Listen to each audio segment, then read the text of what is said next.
जय हिंद दोस्तों। डिक्टेशन शुरू होगी 5 सेकंड बाद। सरकार जम्मू कश्मीर में दहशतगर्दी पर काबू पाए जाने के चाहे जितने दावे करे, पर हकीकत यही है कि वहां आतंकवादियों का मंसूबा कमजोर नहीं हुआ लगता है। वे समय समय पर अपनी रणनीति बदलते हैं और घात लगाकर सेना और सुरक्षा बलों पर हमला कर देते हैं। पुंछ में आतंकवाद रोधी अभियान में तैनात एक वाहन पर हथगोले से हमला इसका ताजा उदाहरण है। बताया जा रहा है कि दहशतगर्दों ने बारिश और कम दृश्यता का फायदा उठाकर वाहन पर हथगोले फेंके, जिससे आग लगने की वजह से 5 जवान शहीद हो गए और एक गंभीर रूप से घायल है। सरकारी आंकड़ों में बताया जाता है कि घाटी में सतत सघन तलाशी अभियान आतंकियों को वित्त पोषण करने वालों की पहचान और उनके खिलाफ सख्ती के चलते आतंकवादियों की तादाद काफी कम हो गई है। आतंकवादी हमलों में कमी के आंकड़े भी पेश किए जाते हैं, मगर शायद ही कोई महीना गुजरता है जब सुरक्षा बलों पर आतंकी हमले की कोई घटना नहीं होती। इसके समांतर घाटी में रह रहे बाहरी लोगों, खासकर कश्मीरी पंडितों को निशाना बनाकर हमले किए जाते हैं। यह सब तब हो रहा है जब सड़क मार्ग के रास्ते पाकिस्तान के साथ तिजारत बंद है, जो दहशतगर्दों तक हथियारों की खेप पहुंचने का बड़ा माध्यम मानी जाती थी। फिर सीमा पर चौकसी पहले से बढ़ी है और अत्याधुनिक उपकरणों से लगातार निगरानी की जाती है। फिर भी उनके पास हथियार, हथगोले और धन पहुंच रहा है, तो निगरानी तंत्र को और पुख्ता बनाने की जरूरत स्वतः रेखांकित होती है।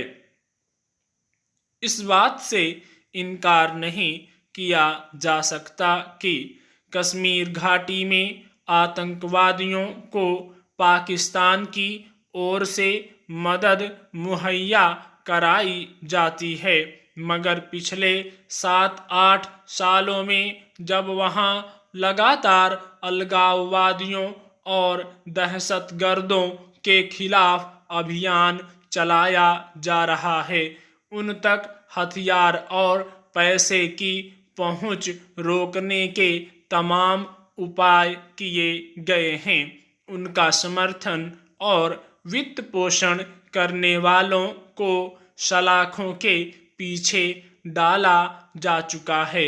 उसके बावजूद क्या वजह है कि आतंकवादी न सिर्फ अपनी मौजूदगी बनाए हुए हैं, बल्कि सुरक्षा बलों को चुनौती भी देते रहते हैं। सरकार को इन पहलुओं पर नए सिरे से और व्यावहारिक ढंग से विचार करना चाहिए। इस सच्चाई से आंख नहीं फेरी जा सकती कि बिना स्थानीय समर्थन के आतंकवादी वहां बने रह सकते हैं। जिस दौर में स्थानीय लोगों ने आतंकवादियों को पनाह देनी बंद कर दी थी और वे उनका विरोध करने लगे थे, उस दौरान घाटी में आतंकवादी घटनाओं पर काफी हद तक लगाम लग गई थी। मगर जब से जम्मू कश्मीर का विशेष राज्य का दर्जा छिना है, घाटी के लोगों में खासा आक्रोश है। सच्चाई यह भी है कि सरकार वहां के लोगों को अपने फैसले के पक्ष में सहमत कर पाने में सफल नहीं हो पाई है। वहां आम लोगों और हुकूमत के बीच दूरी बढ़ती गई है। संवाद का कोई सिलसिला रह नहीं गया है। रोजगार के नए अवसर पैदा नहीं हो रहे हैं और पारंपरिक रोजगार बाधित है। ऐसे में वहां के युवाओं का गुमराह होना स्वाभाविक है। वे हाथों में हथियार उठा लेते हैं। आंकड़े यह भी बताते हैं कि आतंकी संगठनों में नई भर्तियों को रोकने में अपेक्षित कामयाबी नहीं मिल पाई है। केवल बंदूक के बल पर दहशतगर्दी को रोकने का दावा नहीं किया जा सकता। इस तरह हमारे जवान नाहक आतंक का शिकार बन रहे हैं। यह अपने आप में विडंबना ही है कि भारत के भीतर ही दो राज्यों के बीच सीमा का मसला करीब 5 दशकों तक उलझा रहा और उसे लेकर दोनों ओर से दावे किए जाते रहे। लेकिन इस मामले में इतने लंबे वक्त के बाद अब जाकर हल का जो रास्ता निकला है, उससे उम्मीद बंधी है कि अरुणाचल प्रदेश और असम इस मुद्दे से आगे निकलकर अब अपने क्षेत्राधिकार में अन्य समस्याओं के हल पर ध्यान देंगे। दरअसल गुरुवार को केंद्रीय गृह मंत्री की मौजूदगी में असम और अरुणाचल प्रदेश की सरकारों ने अपने बीच पुराने सीमा विवाद को खत्म करने के लिए एक समझौते पर हस्ताक्षर किए।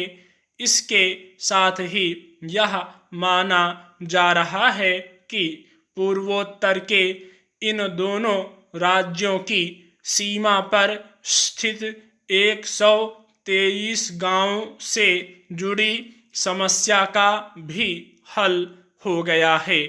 असम और अरुणाचल प्रदेश लगभग 804 किलोमीटर लंबी सीमा साझा करते हैं।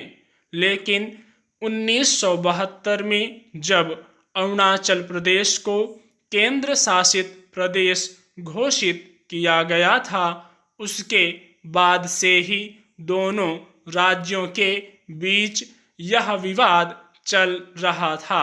अरुणाचल का दावा था कि मैदानी हिस्सों में कई वन क्षेत्र पारंपरिक रूप से आदिवासी प्रमुखों और समुदायों के होते थे, लेकिन एक तरफा फैसले के तहत उस जमीन को असम को दे दिया गया।